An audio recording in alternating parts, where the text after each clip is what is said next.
The Samburu are a Nilotic people of north-central Kenya that are related to but distinct from the Maasai. The Samburu are semi-nomadic pastoralists who had mainly cattle but also keep sheep, goats and camels. The name they use for themselves is Lokop or Loikop, a term which may have a variety of meanings which Samburu themselves do not agree on. Many assert that it refers to them as owners of the land, though others present a very different interpretation of the term. The Samburu speak Samburu, which is a Nilo-Saharan language. There are many game parks in the area. One of the most well-known is Samburu National Reserve. Culture. Social organization. The Samburu are a gerontocracy. The power of elders is linked to the belief in their curse, underpinning the monopoly over arranging marriages and taking on further wives. This is at the expense of unmarried younger men, whose development up to the age of 30 is in a state of social suspension, prolonging their adolescent status.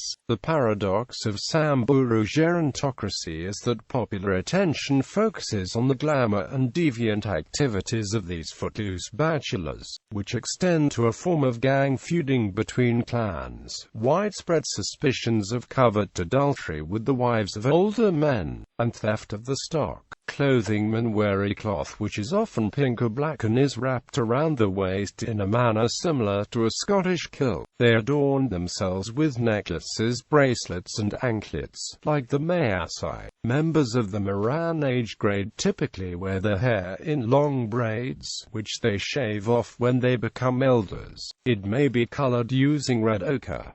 The bodies are sometimes decorated with ochre as well. Women wear two pieces of blue or purple cloth, one piece wrapped around the waist, the second wrapped over the chest. Women keep the hair shaved and wear numerous necklaces and bracelets. In the past decade, traditional clothing styles have changed. Some men may wear the 1980s-90s style of red tartan cloth, or they may wear a dark green, blue plaid cloth around the waists called kikoi, often with shorts underneath. Mirani wear a cloth that may be floral or pastel. Some women still wear two pieces of blue or red cloth, but it has become fashionable to wear cloths with animal or floral patterns in deep colors.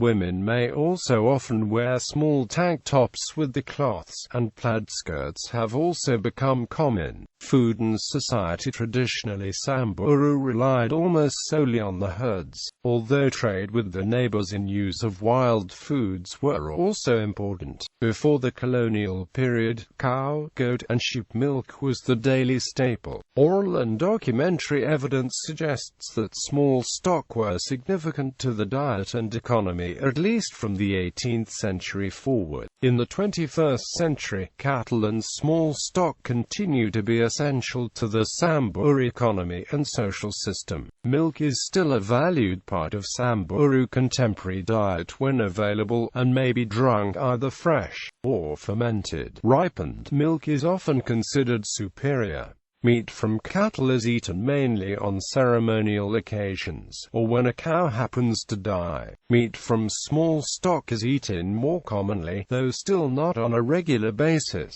Today, Samburu rely increasingly on purchased agricultural products, with money acquired mainly from livestock sales, and most commonly maize meal is made into a porridge. Tea is also very common, taken with large quantities of sugar and much milk, and is actually a staple of contemporary Samburu diet. Blood is both taken from living animals and collected from slaughtered ones. There are at least 13 ways that blood can be prepared, and may form a whole meal. Some Samburu these days have turned to agriculture, with varying results. Religion. The Samburu believe that God is the source of all protection from the hazards of their existence, but God also inflicts punishment if an elder curses a junior for some show of disrespect. The elder's anger is seen as an appeal to God, and it is God who decides if the curse is justified. Faced with misfortune and following some show of disrespect towards an older man, the victim should approach his senior and offer reparation in return for his blessing. This calms the elder's anger and restores God's protection. It is, however, uncommon for an elder to curse a junior. Curses are reserved for cases of extreme disrespect. Samburu religion traditionally focuses on the multifaceted divinity. Nkai plays an active role in the lives of contemporary Samburu. It is not uncommon for children and young people, especially women, to report visions of Nkai. Some of these children prophesy for some period of time, and a few gain a reputation for prophecy throughout their lives. Besides these spontaneous prophets, Samburu have ritual diviners, or shamans, called Loikop, who divine the causes of individual illnesses and misfortune, and guide warriors.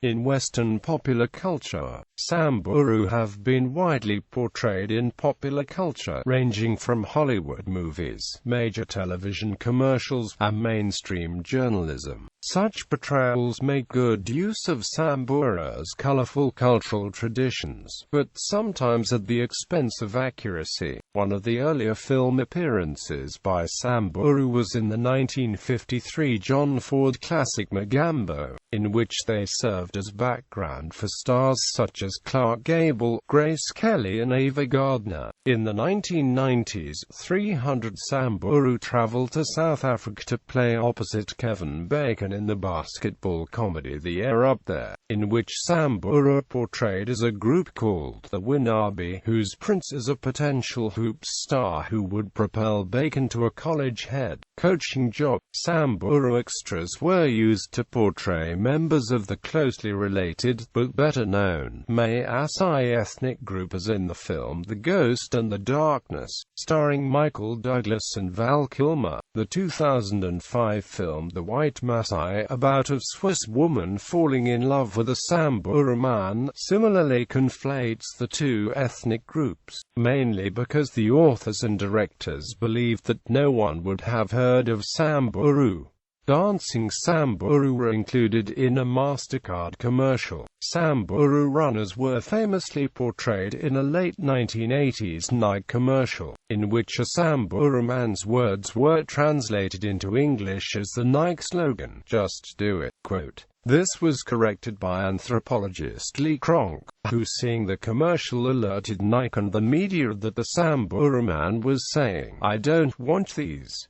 Give me big shoes." Quote. Nike, in explaining the error, admitted to having improvised the dialogue and stated, "We thought nobody in America would know what he said." A similar lack of understanding of traditions and cultural dynamics is sometimes exhibited in misrepresentations by mainstream media who write articles in popular news outlets after only a short time among Samburu. For instance, CNN portrayed the Samburu practice of young men giving a large number of beads to a young woman as tantamount to rape, and erroneously stated that no research exists on the tradition, despite the fact that anthropological portrayals based on long-term studies show it to be largely akin to the U.S. practice of going steady. Quote. In a 2009 article, MSNBC took readers on a tour through imaginary places purported to be in Samburu district, while asserting that ethnic conflict between Samburu and the neighboring Pokot was the result of both sides starving because they had more cattle than the rangelands could support. Although the reporter did not indicate how having too many cattle could make people starve.